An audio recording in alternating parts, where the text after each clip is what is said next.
오늘 하나님 말씀은요, 갈라디아서 5장 16절입니다. 내가 이르노니 너희는 성령을 쫓아 행하라. 그리하면 육체의 욕심을 이루지 아니하리라. 기도합니다. 하나님, 오늘 이렇게 부족한 제가 자격도 없이 이 자리에 섰습니다. 하지만 하나님의 성령께서 오늘 말씀과 간증으로 제 입술을 주장하여 주셔서 은혜로운 간증이 될수록 인도하여 주시고, 또한 은혜로운 이 한 시간이 되어서 이 주일 우리 모두 함께 은혜로운 시간이 될 수 있도록 인도하시고 역사하여 주옵소서. 감사하며 주 예수 그리스도의 이름으로 기도드리옵나이다. 할렐루야. 제가 입술이 좀 어눌하고 목소리가 적고 해서 항상 담임 목사님한테 이렇게 많이 책망도 받고 했는데도 여전히 그게 고쳐지지 않아서 좀 어려운 부분이 있습니다. 하지만 오늘 이렇게 하나님 성령께 의지해서 말씀을 나누고자 합니다. 제가 오늘 이 말씀을 가지고 나온 거는 우리 교회에서 가장 많이 전했던 말씀이기도 합니다. 성령을 쫓아 행하라는 이 말씀이 실상은 우리가 자기를 부인하고 자기 십자가를 지고 주님을 쫓으라는 그 말씀이 사실은 그 답이 성령을 쫓아 행하는 데 있는데, 사실은 우리는 다 따로 생각을 하고 이제 이렇게 지나는 것 같아요. 그래서 사실 이 성령을 쫓아 행하는 그 관계는 여기 갈라디아서 5장 19절 이하의 말씀을 19절부터 20절까지 같이 한번 합독하겠습니다. 육체의 일은 현저하니 곧 음행과 더러운 것과 호색과 우상 숭배와 술수와 원수를 맺는 것과 분쟁과 시기와 분냉과 당지는 것과 불리함과 이단과 21절 투기와 술 취함과 방탕함과 또 그와 같은 것들이라. 전에 너희에게 경계한 것 같이 경계하노니 이런 일들을 하는 자들은 하나님의 나라를 유업으로 받지 못할 것이요. 아멘. 사실 여기 그 육체의 일들이 명백하다고 이렇게 말씀을 합니다. 이 말씀은 그 육체의 소욕, 육체의 그 요구사항이 사실은 우리가 혼적인 그 육신의 생각, 그런 것들인데, 이런 것들을 갖다가 이제 우리가 내려놓고 이렇게 거스리려면 성령을 쫓아 행할 수밖에 없죠. 그러면 우리가 그 자기를 부인하고 할 때 항상 얘기하는 자기 주장, 자기 고집 뭐 이런 거 다 내려놓고 한다는 그 말씀이 뭐냐면, 이런 육체의 소욕, 성령의 그 육체의 일들을 갖다가 다 내려놓는 거. 그러니까 그거는 우리가 다 포기하고 내려놓고 하는 그런 것들이 이제 우리가 기도를 하면서 이제 내려놓고 할 때 그게 자기 십자가로 죽는 그런 과정인데, 저희가 항상 이런 육체의 일들을 가지고 항상 우리가 이제 옳다라고 생각을 하고 다 이런 하는 것들이잖아요. 예를 들어서 자기 주장들이, 우리가 무슨 얘기를 할 때 항상 자기가 옳다고 주장을 하는 거지, 그걸 틀리다고 주장하는 사람이 이 세상에 아무도 없을 겁니다. 근데 보면 사람마다 다 주장이 틀려요. 그러니까 그런 것들을 보면 자기 생각에는 다 그게 옳다라고 생각을 하는데, 실제 보면은 이루어지는 일들을 보면은 거의 다 틀린 게 대부분이라는 거죠. 예를 들면 저 같은 경우 이제 예전에 그 베델에서 그 5명의 이사들이 이제 그 회의를 하고 하면 각자의 의견들을 내놓고 하는데, 다 자기 생각이 있으니까 의견이 다 틀려요. 그러면 다들 자기는 맞다라고 생각을 하고 자기 의견을 내놓지 않습니까? 근데 저는 이제 그때 이렇게 할 때 그 의견을 내놓고 하면 제 의견이 반영된 거 거의 없어요. 그냥 다 무시가 되고. 이제 그런데 이제 그때 이제 이일균 목사님이 대표로 계시고 할 때인데, 무슨 의견 내고 하면 항상 제 의견이 반영이 안 돼. 그러면 어떻게 제가 어떻게 주장할 수도 없잖아요. 제가 힘도 없고. 그러니까 이제 기도하는 거죠. 주님, 제 주장이, 제 의견이 맞으면 하나님께서 이렇게 대표님의 마음을 움직여서 이렇게 이루게 해달라고 이제 그런 기도 내놓고 항상 그런 기도를 했어요. 그리고 근데 그런 회의나 그런 저 과정 중에서 10번이면 한두 번 그게 이루어지지 사실은 제 의견은 다 묵살이 되더라고요. 근데 그게 저는 옳다라고 생각을 하고 그 의견을 주장하고 했는데 실상 그게 옳지 않다라는 거죠. 옳지 않았기 때문에 그게 받아들이지 않은 거지. 그게 뭐 이 대표님 다른 분들이 한 게 그게 제 의견이 뭐 틀려서 뭐 안 받아들이고 그런 건 아닐 거예요. 근데 꼭 그 기도를 하고 나서 제 의견이 뭘 합당하다 생각하면 그 다음날 그 이 대표님이 와가지고 그래요. 내가 어제 이렇게 곰곰이 생각하는데 어제 이렇게 한 의견이 집사님 한 내용이 맞는 것 같다고. 그러면서 제 의견대로 이렇게 하는 그런 경우가 어쩌다 한두 번 이렇게 이제 10번 중에 이렇게 의견대로 이렇게 이제 일을 진행할 때가 있어요. 그럼 그런 거 보면 이게 그러니까 이제 그 사람이 자기 주장하는데 자기 주장대로 안 되고 할 때 보면 속상하고 화나고 막 그런 거 많이 하잖아요. 근데 저는 그런 그 배달 생활이나 수많은 그런 회의나 이런 것에서 내 의견을 내놓고도 내 의견이 이렇게 받아들이지 않는다라고 안 되는 걸 알고 또 내 의견이 항상 옳지 않다라는 옳다라고 나는 생각을 하지만 그게 아니라는 그런 생각도 있기 때문에 그런 부분에 대해서 그냥 내려놓고 기도만 해요. 기도만 하면 그냥 내 의견이 옳고 그런 상황이 맞다라고 하면 하나님이 뭐 대표님이나 어떤 분들 이렇게 마음을 움직여서 내 뜻대로 의견대로 이렇게 이루어가게 하시고 하는 거를 좀 봤거든요. 근데 그게 극히 많지 않다라는 거죠. 그래서 우리 주장을 이 옳고 그른 거에 대해서 항상 목사님 다 내려놓고 옳다고 주장하지 말고 그렇게 하신 말씀이 실제로 사실 맞는데 우리가 일상생활에서 우리는 무슨 일을 하든지 보면 내가 옳다는 거 주장을 굽히지 않고 하는 경우가 참 많은데 그런 부분이 참 잘못됐다라는 생각이 들어요. 그게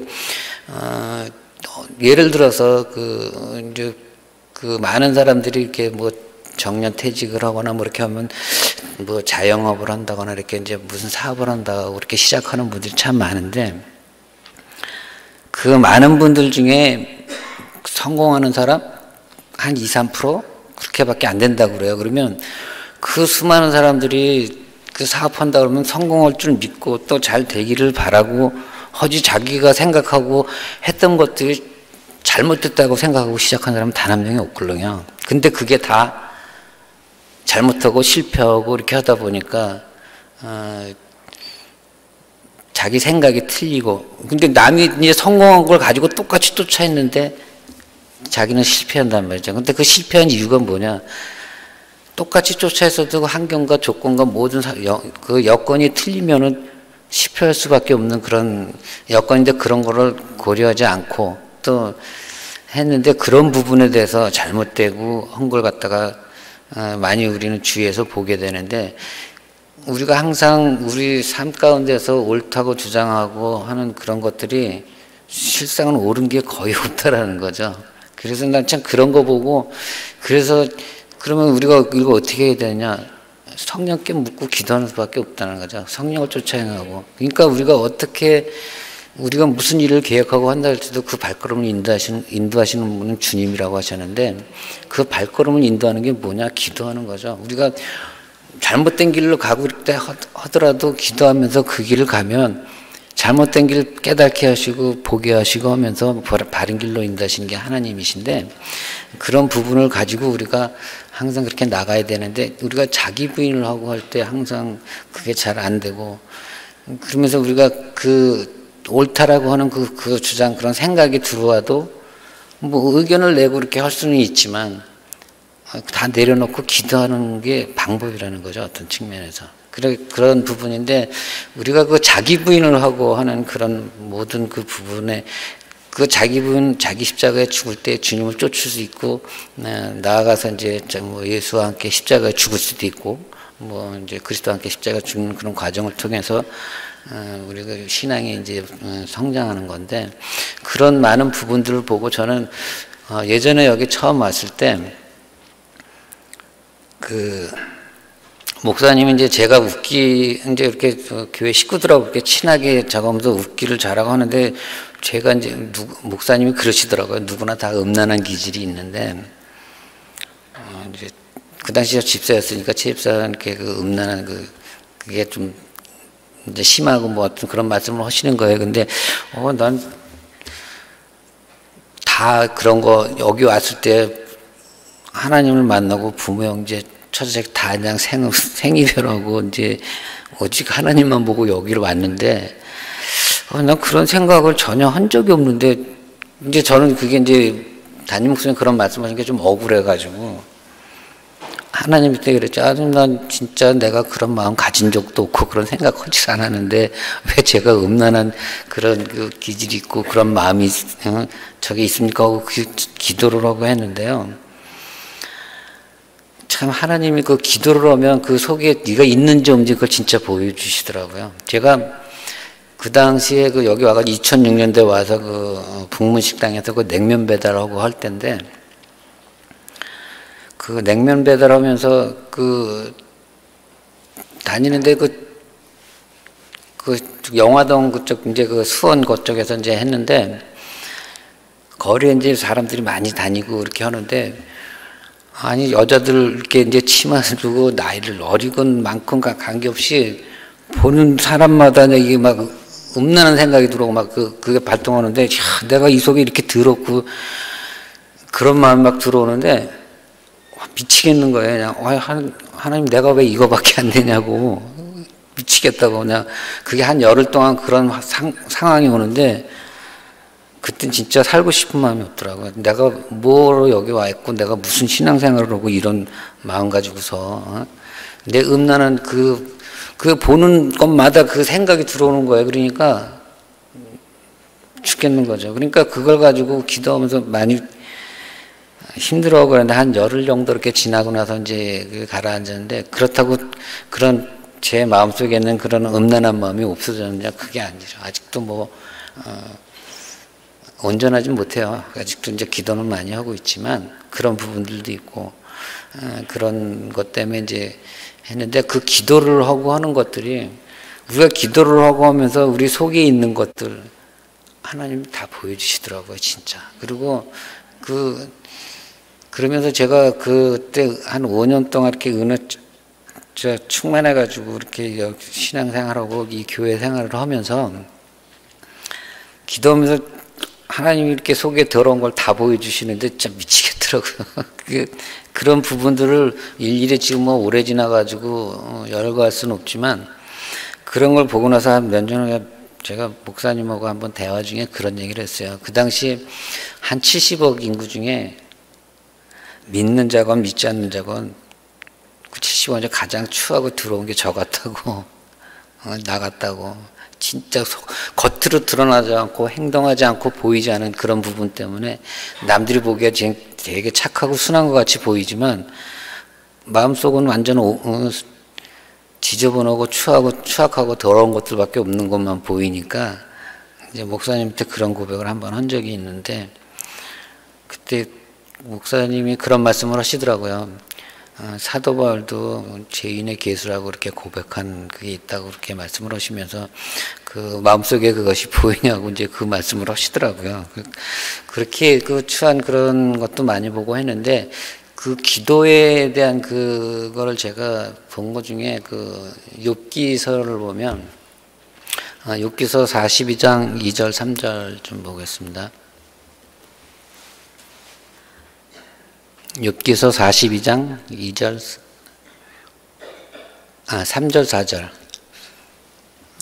같이 합독하겠습니다. 시작.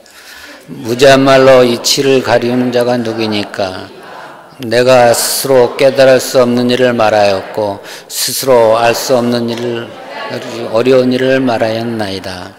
내가 말하겠사오니 주여 들으시고 내가 주께 묻겠사오니 주여 내게 알게 하옵소서. 이 말씀은 욥이 많은 고난을 통해서 또 친구들의 어떤 혼란이나 이런 걸 통해서 자기를 많이 변론하고 이렇게 하는 그 과정 가운데 나중에 이제 회개를 하는 그 과정인데요. 이 42장에 와서 욥이 자기가 끊임없이 무지한 말, 그러니까 알지 못하는 말로 이치를 가르는 게 누구겠어요? 육신의 생각, 우리 내 옳다라는 그런 그 말 가지고 한 얘기인데, 내가 스스로 깨달을 수 없는 일을 말한 거는 뭐냐? 육신은 내 생각으로 말하는 모든 게 다 옳다라고 생각하는데 그게 다 틀렸다는 걸 깨달은 거죠. 어떤 측면에서. 그리고 스스로 알 수 없고 해결하기 어려운 일을, 그러니까 막 자기가 옳다고 그냥 말을 한 거예요. 지금까지. 그거를 깨달은 것 같아요. 보니까 욥이. 그렇게 하면서 4절 보면 내가 말하겠으니 주여 들으시고 내가 주께 묻겠으니 주여 내게 알게 하옵소서. 이렇게 한 말은 이게 기도한 거죠. 내가 주님께, 그러니까 우리는 기도를 할 때 항상 뭐 강청하는 기도도 있고 항상 우리가 기도하면 하나님이 들으시잖아요. 하나님 들으시면 그 사건과 환경을 만드시기도 하고 어떤 응답도 하시는데 보면 내가 말하겠으니 주여 들으시고 또 내가 주께 묻겠사오니, 그러니까 이런 그 주여 내게 알게 하옵소서 이 말씀은 내가 어떤 사건과 환경에서 무슨 큰 사건이 일어나는데 우리가 보면은 하나님이 무슨 일 때문에 이런 사건을 주셨구나 그런 거를 영적으로 우리가 알고 깨달은 경우도 참 많지만, 진짜 알지 못하고 왜 이런 사건이 일어나는지 이해하지 못하는 그런 부분이 올 때 하나님께 묻고 기도하면 반드시 응답하신다는 거죠. 어떻게 내가 이런 사건이 많은지 그걸 알게 하시고 그걸 깨닫게 하시고 그 응답을 하시는데, 그거를 여기서 말씀한 것 같아요. 그래가지고 그 욥이 나중에 이제 이런 깨닫고 그런 기도를 통해서 회개를 통해서 이제 그 듣는 신앙에서 보는 신앙으로 자라간 거죠. 이런 거를 보고 우리는 이 기도를 할 때 항상 그 기도하면서 어떤 이런 그 은혜를 받고 할 때 우리가 항상 강청하고 이렇게 하는 그런 기도도 있지만 어떤 많은 사건들 속에서 응답받는 그걸 보게 되는데, 우리가 항상 우리가 자기를 부인하는 그 삶을 이렇게 많이 보고 이렇게 해야 되는데, 저 같은 경우는 예전에 계속 기도해왔던 그게 이제 판단하는 문제, 그리고 나를 변론하는 이런 것들이 기도 제목이었어요. 그러니까 로마서 2장에는 판단하는 사람에게 너를 정죄하는 그 말씀에 대한 그 판단함으로 너를 정죄함이니 이제 그 죄를 받는 그 얘기를 하는데, 사실 판단하는 게 우리가 보는 것마다 판단하지 않을 사람이 없잖아요. 근데 보는 것마다 판단을 하고 이렇게 하는데 그게 다 육신의 생각으로 판단을 하고 이렇게 하다 보면 죄를 짓는 거잖아요, 사실. 로마서 2장의 그 말씀과 같이. 그런데 우리가 그 말씀의 그 판단, 그게 보는 것마다 죄니까 괴로운 거예요. 저는 베델과 어떤 SMS에서 많은 시간을 지금 제가 여기 온 지 한 18년, 19년 차 이렇게 됐는데, 그 오랜 세월 동안 제가 식구들하고 맨날 부대끼고 싸우면서 서로 합당치 않은 자기 생각들이 옳고 그런 게 있으니까 그거 가지고 판단을 하게 되면 괴로운 거예요, 그게.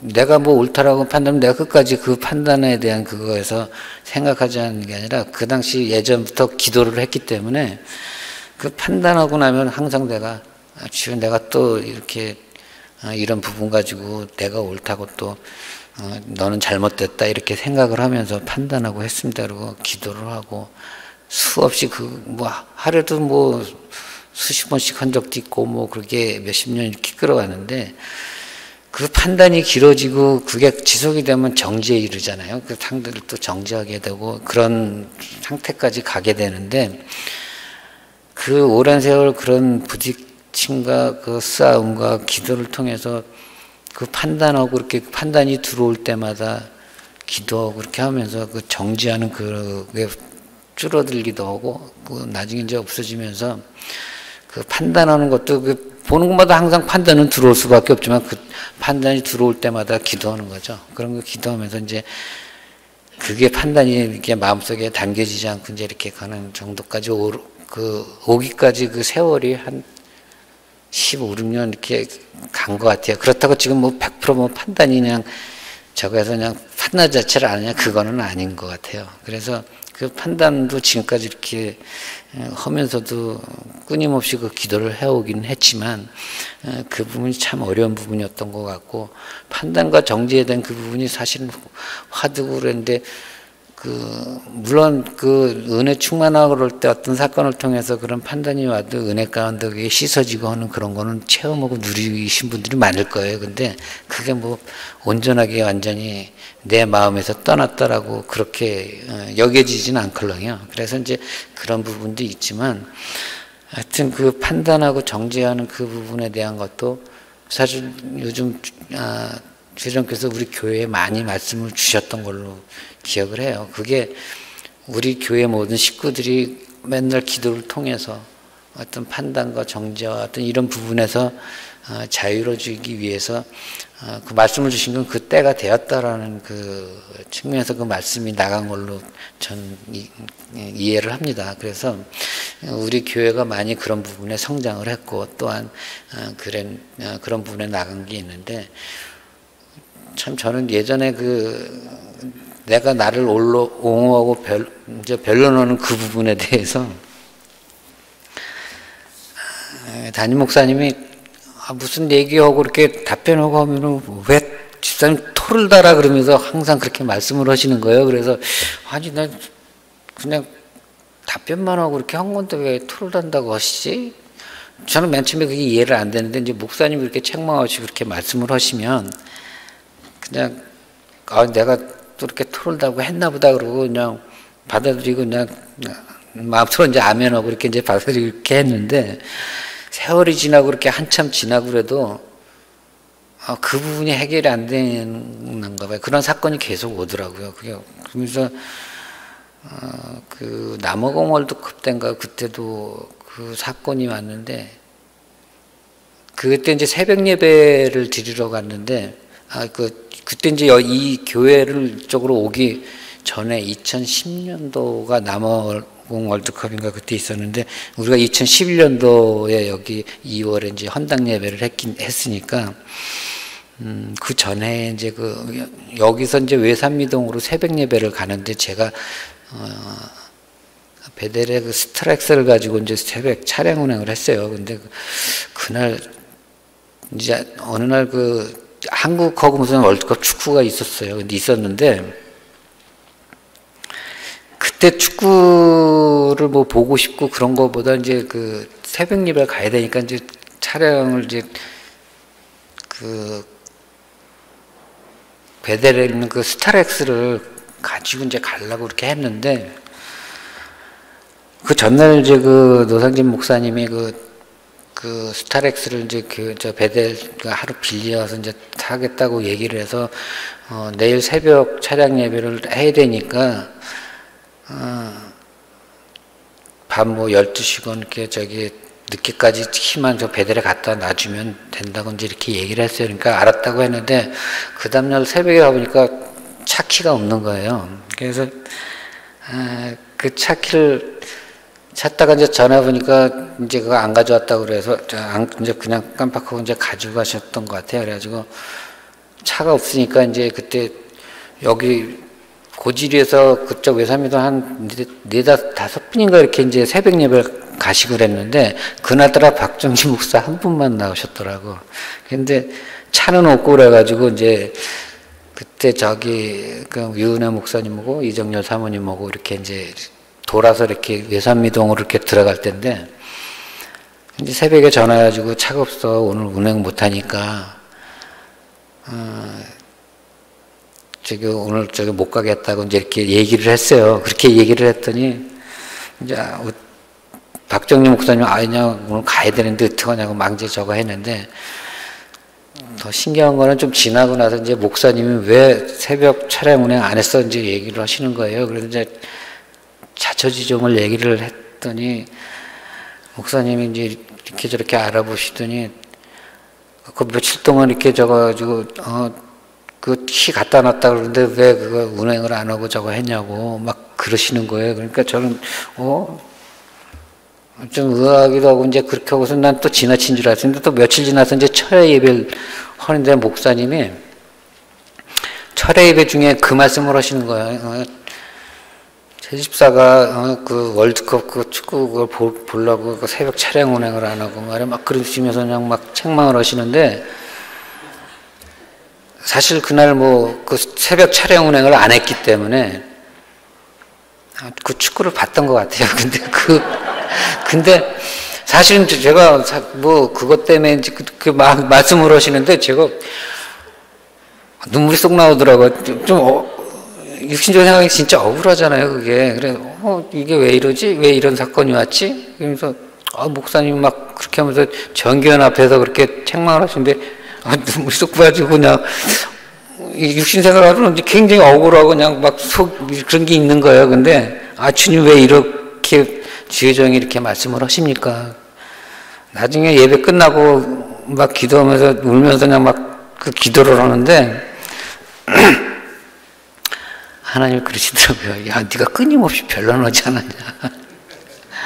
그거 고치기 위해서 주의정을 통해서 그 말씀을 하시고 이렇게 헌고를 깨닫게 하시는데 눈물이 막 나오더라고요. 그냥 그러니까 주의정이 나는 억울하다고 생각하는 그런 그게, 그러니까 책망하는 게 받는 것마다 빛이 나는 그 이유가 그 억울하고 뭐 그런 거 있는데 기도면 하나님 왜 그렇게 주의정이 책망하는지 그 뜻을 알려주시더라고요. 근데 그러면서 막 얼마나 그런지 몰라요. 그러면서 내가 아직도 내가 나를 옹호하고 나를 변론하고 이런 거 가지고 나는 억울하니까 이제 그때 이제 목사님한테 그런 얘기를 그 당시 얘기를 했는데 목사님 그거 가지고 책망을 하시는데 저는 맨 처음에 그 뜻을 몰랐죠.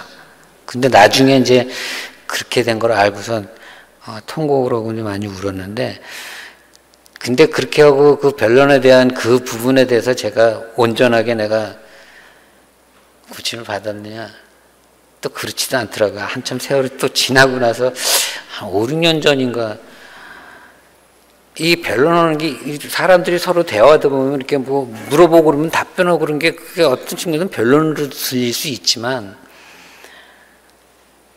일상적인 대화 중에서 그런 대화 얼마든지 할 수 있잖아요. 근데 청년분인지 누군지 지금 기억이 잘 안 나는데 무슨 얘기를 하다 물어보길래 이렇게 답변을 했더니 그때는 전도사 때였었던 거니. 전도사님 왜 토를 하냐고 그러는 거예요. 그래서 뭐 이거 젊은 친구까지 나한테 이런 얘기를 하나 그러면서 그 얘기를 하니까 참 그러면서 주님 내가 왜 이렇게 이런 얘기를 들어야 되죠? 그러면서 제가 나를 주셔서 이렇게 내가 답변한 거고 이런 한 얘기한 거고 우리 교회 식구들이 평상시에 하는 그런 대화 중에 물어볼 때 답변하는 그런 거 보면 난 가장 일상적이고 평범하고 아무것도 아닌 걸 가지고 그 얘기했는데 왜 나한테는 토를 단다고 다른 사람한테는 그 얘기를 안 하지?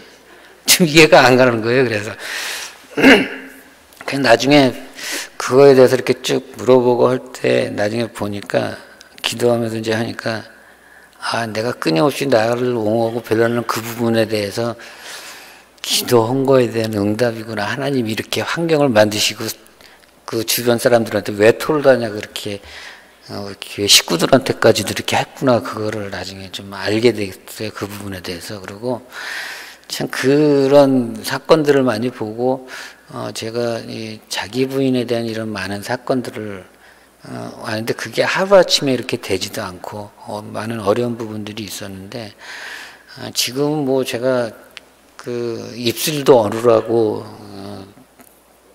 그 뭐랄까 목소리도 작고 해가지고 이렇게 이제 뭐 말씀 전하고 하는 거 그런 거 부분에 대해서 사실 자신이 없고 해요. 그래서 이제 그런 부분 때문에 이제 뒤로 빠져 있고 이제 뭐 이렇게 또 목사님한테 이렇게 좀 멀리 이렇게 피해가 있는 그런 부분들이 많이 있었는데 모르겠습니다. 앞으로 뭐 어떻게 제가 이 말하는 부분에 대해서 어눌하지 않고 이렇게 좀 목소리 크게 이렇게 할 수 있을지 지금 기도를 사실은 그렇게 뭐 심각하게 지금 마음으로 기도를 하지 못한 건 사실이에요.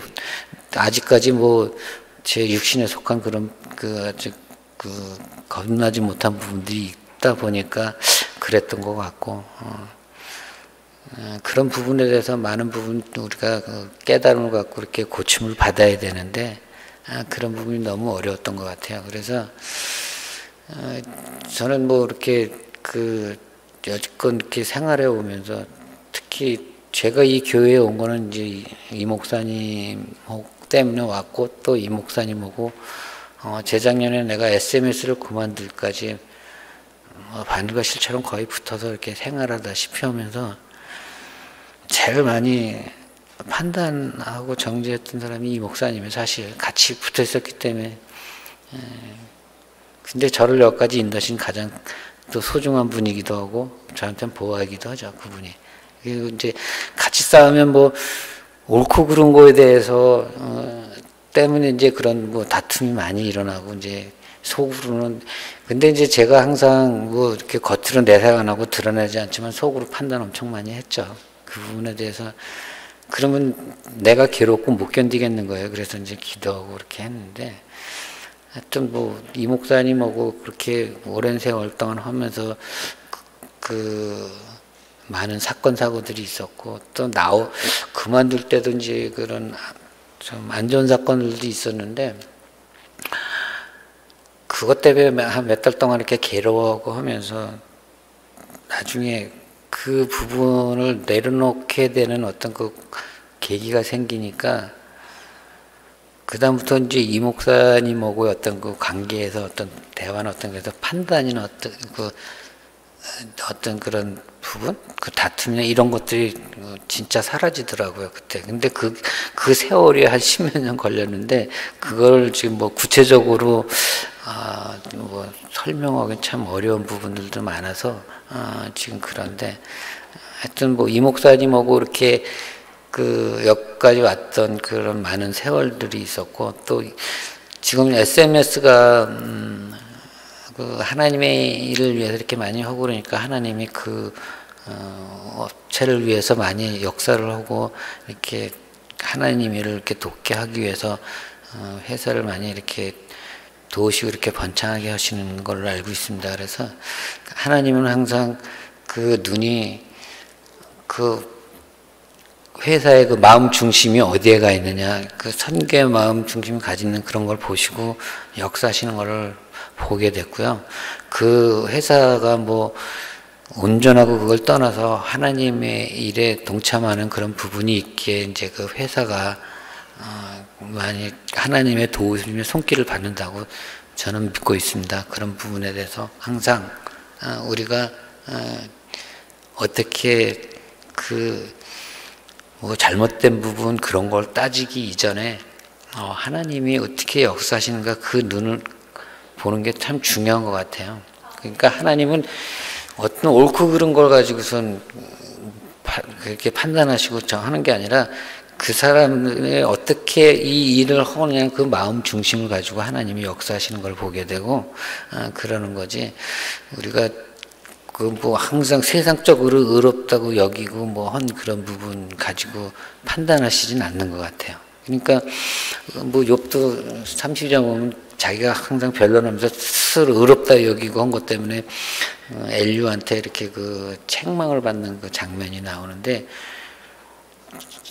그렇잖아요. 사람이 자기가 이렇게 의롭다고 생각하고 그냥 그렇게 여기고 이렇게 하다 보면은 그런 부분에 대해서 교만해져 가지고 자신을 보지 못하는 경우가 너무 많잖아요.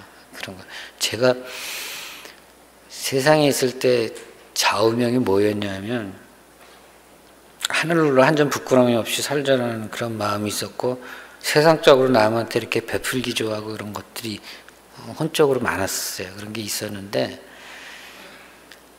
여기 교회에 왔고 예수님을 만나면서 제 가치관이 다 사실 무너진 계기도 됐고, 제가 일산에서 한 2년 신앙생활하면서 하나님을 인격적으로 만나기 전까지 제가 죄인인 걸 몰라가지고 기도할 줄 몰랐어요. 기도할 때마다 중언부언하고, 왜 내가 스스로 내가 이 세상에 제일 착하다고 생각했기 때문에 교회에서 맨날 뭐 회개한다, 뭐 죄인 그 얘기할 때, 아니 왜 저건 나하고 상관없어. 나는 착하게 살았으니까. 죄인이라는 걸 저는 그때 무식해가지고 그런 걸 전혀 인식을 못한 거니까, 그러니까 교회에서 2년 동안 내가 착하다고 생각하고 죄인인 걸 모르니까 나중에 그 기도원에서 이제 보름을 금식하는 그 마음을 하나님이 주셔가지고 갔더니 로마서만 한 20분 읽게 하시더라고요. 그때. 그래가지고 그 로마서를 읽으면서 로마서 7장에서 내 속에 거하는 죄에 대해서 그 말씀이 딱 나오는데 거기서 아 주님 내가 진짜 죄인이네. 거기서 이제 그 말씀을 내가 진짜 죄인인 걸 깨달은 거예요. 처음. 그래가지고 막 눈물 펑펑 쏟으면서 아 그때 제가 거기서 이제 읽은 뭐 이 목사님을 거기서 이제 기도원에서 만나가지고 여기 오게 됐는데 그때 제가 울면서 기도한 게 그거였어요. 하나님 전 진짜 지금 47인데 앞으로 살날보다 살아온 날이 더 많은 것 같고 젊어서 주님 만났으면 얼마나 충성봉사할 건데 이제 만나겠냐고 너무 억울하다고. 그래서 기도한 게 남녀 20, 30년 신앙생활하는 거 2, 3년 만에 가게 해달라고 때를 썼어요. 사실은 그렇게 하고 그거에 대한 응답이 제가 이제 영적으로 깨달은 게 어머님 뭐 그 기도하고 그 한 와중에 어머니가 그 임파선암으로 2년밖에 못 사신다는 그 사형 선고를 받으셨고 그 처자식 딸이 셋이 있고 그런데 처자식을 다 뒤로 하고 그냥 모든 그 인연을 끊게 하나님이 하시더라고요. 그리고서 이 생명수교로 인도하시기 위해서 이제 이 목사님을 만나게 해가지고 여기로 왔는데 그때 두 가지 기도한 게 이제 제 그 여동생이 85년도에 신학을 한 여동생이 있는데 걔가 그 가족들을 이렇게 전도하는데 교회를 나갈 사람이 한 명도 없었어요. 근데 이제 저만 이제 그때 이제 처음 이제 그 교회를 나가기 시작했는데 걔가 교회를 젊어서 나가면서 그 간질이라는 병을 알았어요. 그 병을 알았는데 그게 징후가 오면은 본인이 아니까 이제 숨어서 그 아픔을 감내하면서 그 약을 한 5년 정도 먹었던 것 같아요. 그렇게 먹고 했는데 나중에 제가 거기서 그 기도를 한 거죠. 하나님 제 동생이 이렇게 아픈데 그 병을 좀 낫게 해달라고. 아직 때가 아니면 그 병을 내게 옮겨서 그 아픔을 감당하게 해달라고 그러면서 진짜 마음 중심으로 울면서 그냥 동생을 위해서 기도를 하고 그러고서 이제 끝나는데 그러고서 이제 1년 있다가 그러고서 이제 얼마 안 있다가 이제 우리 여기 교회 오고 한 1년 뒤에 근데 오산에서 무슨 냉면 배달하고 그러고 있는데 동생한테서 전화가 온 거예요. 오빠 그래. 왜 그랬더니 오빠 나 면허증 땄다 그래서 야 임마 네가 아픈데 무슨 면허증이야 그랬더니 아니야 나 병 다 나았어 그러는 거예요. 그래 왜 언제 그랬더니 작년 이맘때쯤에 뭐 이렇게 좀 나을 것 같아가지고 약을 그때 그 한 25년 동안 약을 먹으니까 한 컵씩 그냥 그 간질에 대한 그 약을 엄청 많이 먹고 그래가지고 뭐 다리가 붓고 몸이 굉장히 안 좋았던 아이였었는데 다 낫다 그러면서 그 병이 날 것 같은 그 마음이 와가지고 약을 반으로 줬다 한 달에 약을 딱 끊었는데 그게 한 1년 됐다는 거예요. 그래서 그때 하나님이 내 기도 들으셨구나 그거 보고 그냥 얼마나 울었는지 몰라요 그때. 그러면서 근데 이제 동생한테 그 간증을 했더니 오빠가 기도해서 그때 병이 난 것 같다고. 그 병이 낫지 않는 그 난치병이었거든요. 근데 그 기도는 났던 그런 기억이 있는데 하여튼 저희가 여기 와서 이런 그 생활을 하면서 우리 교회 식구들하고 오랜 생활을 부딪히고 싸우고 하면서 그 교회가 되기 위한 어떤 그 과정이었던 것 같아요. 그 많은 싸움들이 판단하고 정죄하면서 나중에 잘못했다고 뭐 회개하고 이제 용서를 구하는 그런 사건들도 있었고 뭐 그런 것들이 우리 교회 식구가 하나게 위한 그 과정이 아닐까. 저는 모르겠어요. 그 우리 교회 식구들 이렇게 보면 그냥 뭐 이유가 없어요. 그냥 좋아요. 그냥 그걸 어떻게 표현은 잘 모르겠어요. 그냥 뭐 좋고 나쁘고 어떤 그런 걸 떠나가지고 그냥 그런 부분을 어떻게 표현은 할 수 없는데 일단 여기 교회 와가지고 어려울 때 내가 여길 떠나야지 이런 거보다는 그냥 어려워도 이 교회 식구들과 함께 해야겠다 그런 마음 그런 게 좀 많이 있었던 것 같아요. 우리가 지금 이 성령을 쫓아 행하는 이 많은 부분들이, 그러니까 자기를 부인하는 그런 게 그 답이 사실은 성령을 쫓아 행하는 기도죠. 기도하면서 그 성령을 쫓아 행하고 그런 응답을 통해서 내가 이렇게 고침을 받아가는 그런 과정인데, 그렇게 함으로 해서 예수와 함께 그리스도와 함께 십자가에 죽는 과정을 통해서 속 사람이 자라고 또한 새 사람으로 나가는 그런 과정인 줄 분명 믿습니다.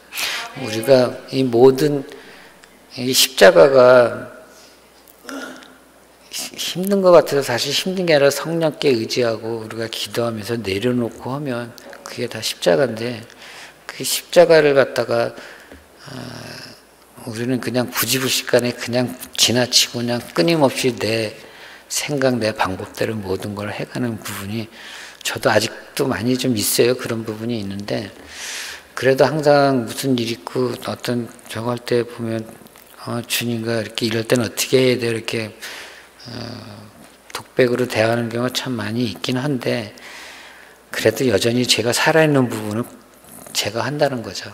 그런 부분이 많이 있긴 한데, 그래도 세월이 지나면서 또 어떤 사건과 어떤 어려운 사건을 꼭 그런 제가 깨닫지 못하고 갈 때는 그 어려운 사건들을 주시더라고요. 그렇게 해서 그런 부분을 깨닫게 하고 또 바르게 나가게 하시기도 하는데, 그런 부분에 대해서 우리가 같이 함께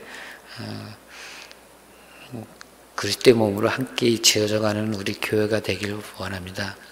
저희는 우리가 자기 부인, 자기 십자가 시작이기도 하지만 이게 사실은 종착역이기도 한 것 같아요. 우리가 육체의 일은 끊임없이 우리가 소멸될 때까지 어떤 완전히 끝나는 것도 아니고, 이런 사건들이 끊임없이 오기도 하고 하는데, 우리가 자기를 부인하고 자기 십자가에 죽는 그거는 끊임없이 올 수 있는 부분이고, 이거를 갖다가 온전하게 이룰 때 이게 우리의 신앙생활의 십자가의 시작이기도 하지만, 어떤 신앙의 정점에서도 이 부분은 필요한 부분이 아닌가라는 생각을 하게 되고, 저희가 그런 부분을 통해서, 그리고 또 우리가 항상 이런 싸움과 어떤 성도들과 어떤 부딪힌 것 같은 이런 속에서 더 믿음이 성장하고 단단해지고 또 서로 간에 가까워지고 뭐 그러는 것 같아요. 사실 저는 이 목사님을 이렇게 많이 싸우고 이렇게 하면서 말은 이렇게 안 하고 해도 마음으로는 지금은 이제 그냥 이 목사님을 위해서 이렇게 기도하는 그런 부분이 참 많아졌어요. 그게 예전에는 그렇게 안 됐었는데, 그런 사건 이후에 하나님이 그런 마음을 주시니까 기도가 되는 거지, 그냥 저절로 기도가 되는 건 아니거든요. 그러니까 무슨 기도를 하든 간에 그런 거 하는 기도도 내가 내 의지로 하는 기도도 있지만, 하나님이 주시는 마음으로 하는 기도들도 있더라고요. 보니까 하나님이 그런 마음을 주셔가지고 기도하게 하시고 하는 걸 보고, 하나님이 어떻게 또 이 목사님을 통해서 이렇게 교회를 위해 역사하시는 거를 또 보게 하신 부분도 있고, 그런 거를 많이 보게 되는데, 우리가 누구를 판단하고 누구를 미워하고 이런 걸 떠나서, 목사님이 항상 하신 말씀처럼 그거 다 육신에서 온 거, 미워하고 그런 거 다 의미 없는 거고 부질없는 건데, 하나님께서는 미워하지 말고 하는데, 그게 우리가 육신으로 볼 때는 도저히 이해가 안 가는 부분들인데, 막상 그런 거 체험하고 나중에 그런 마음이 풀어지고 할 때 보면 왜 하나님이 그런 말씀을 하셨는지, 왜 미워하지 말라고 하시고 원수를 사랑하라 하시고 뭐 이런 부분들이 다 우리 인간의 의지와 인간의 육신의 생각으로는 이룰 수 없는 부분이지만 하나님은 하시는 분이잖아요. 그러니까 하나님이 하시니까 성령께 모든 걸 의지하고 우리가 그렇게 나가면 우리의 신앙이 발전하고 우리의 마음도 날로 깨끗해지고 정결해져서 하나님의 말씀 안에서 말씀을 이뤄가며, 또한 우리 교회가 받은 사명, 이 복음, 생명의 복음을 갖다가 전할 수 있는 그런 교회로 성장해가는 그런 바로미터가 아닌가, 그렇게 생각을 합니다. 저희는 항상 이런 부분을 통해서 여기까지 왔지만, 여전히 끊임없이 우리가 육신의 생각 가지고 이렇게 얘기할 때가 간혹 있어요. 그럴 때마다 기도하면서 돌아보면 내가 또 이런 부분에 대해서 쓸데없이 내가 말을 했구나. 근데 그런 부분을 생각할 때가 있어요. 저는 그런 부분 때문에 좀 벙어리가 된 부분도 있기도 하고요. 좀 어떤 때는 딴 사람이 답답하다고 할 정도로 좀 말을 안 하는 부분도 있고, 어떤 때는 얘기하다 보면 또 이게 나도 모르게 막 그런 판단하는 그런 말들이 나와서 그런 얘기를 하면 그때마다 제가 내가 아직도 이런 부분이 부족하구나, 그런 거를 느낄 때가 너무 많아요. 그런 게 아직도 여러분들 앞에서 저는 아직 어리지만 그래도 이렇게 같이 보듬어주고 감싸주고 같이 함께 나아가는 우리 성도들을 보고 할 때마다 항상 감사하고, 또한 우리가 그리스도의 몸으로 하나님의 집으로 지어져 가기 위한 우리 주님의 몸된 교회가 되기 위해서 우리가 항상 기도하고 힘쓰며 나가는 저희 생명수 교회 함께 나가길 원하는 마음으로 기도하겠습니다. 기도합니다.